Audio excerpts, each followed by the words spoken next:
विश्वास है कि सरकार मेरी बातों पे गौर करेगी और गरीबों के बारे में सरकार सोचेगी, गरीबों को आगे बढ़ने के अवसर प्रदान होंगे। धन्यवाद। धन्यवाद सभापति महोदय, आज आपने बजट पे बोलने का अवसर प्रदान किया। पक्ष और विपक्ष दोनों ने बजट को लेके काफी चर्चा हुई। देश का जब बजट आता है तो देश का युवा एक आस लगा के बैठता है कि इस बार कुछ अच्छा होगा। देश का गरीब, देश का आदिवासी, देश का एससी ये आस लगा के बैठता है कि कुछ अच्छा होगा। हमारे राजस्थान की बात करें, राजस्थान में डंका बजा रहे थे कि डबल इंजन की सरकार है, सब कुछ हो जाएगा। लेकिन केंद्र का बजट देखा, राज्य का बजट देखा, कुछ नहीं हुआ। और पूरा देश का एसटी, एससी, आदिवासी समुदाय हो, युवा हो, सब ये लग रहा है कि ये डबल इंजन की सरकार की दावा करने वाली इस बार का जो बजट है वो कहीं न कहीं सिर्फ बिहार का, कहीं न कहीं आंध्र प्रदेश का और सरकार बचाने का बजट साबित हुआ है। और कहीं न कहीं ये जुमलेबाज का जो बजट आया है इस बार, देश की जनता देख रही है। मैं उस लोकसभा क्षेत्र से आता हूं, बांसवाड़ा। मैं बांसवाड़ा डूंगरपुर की जनता को धन्यवाद देना चाहता हूं जिन्होंने मुझे चुन के भेजा। वहां पर हमारे प्रधानमंत्री जी ने कहा था कि जिसकी कोई पहचान नहीं है, जिसका कोई नाम नहीं है, जिसका कोई रिकॉर्ड नहीं है, ऐसे व्यक्ति को जिता के क्या करोगे।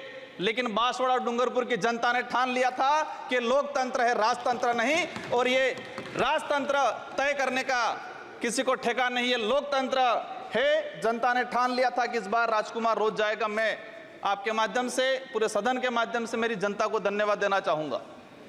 मोदी जी ने कहा था वहां के बड़े बुजुर्गों को कि घर घर जाके राम राम बोल देना और चुनाव जिताना।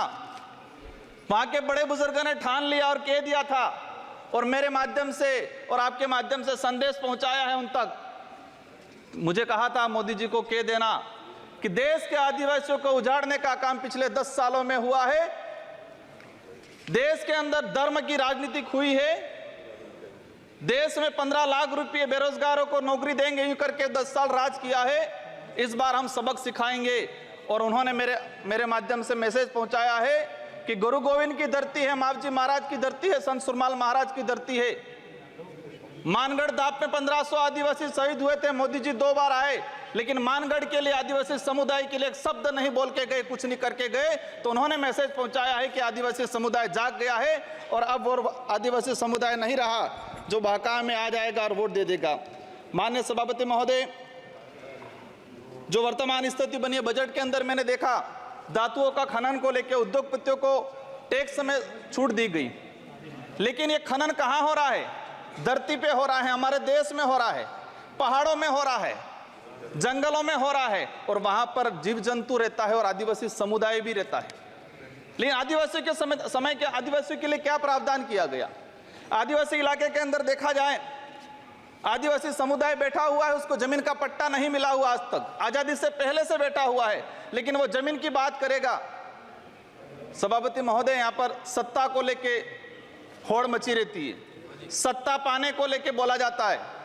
मैं जो कहना चाह रहा हूं, हमें सत्ता नहीं चाहिए, हमें हमारा अस्तित्व बचाना है, हमारा स्वाभिमान बचाना है, हमारा जल जंगल जमीन बचाना है। और देखा गया देश के अंदर आदिवासी समुदाय जल जंगल जमीन की बात करता है तो उसको नक्सलवाद का ठप्पा दे दिया जाता है, उसको नक्सलवाद के नाम से मारा जाता है। छत्तीसगढ़ का बस्तर का इलाका हम देखते हैं, 11 साल की बच्ची को मारा जाता है और कहा जाता है कि नक्सलाइट थी। 3-3, 4-4 साल के बच्चों को मारा जाता है, गर्भवती महिलाओं को मारा जाता है।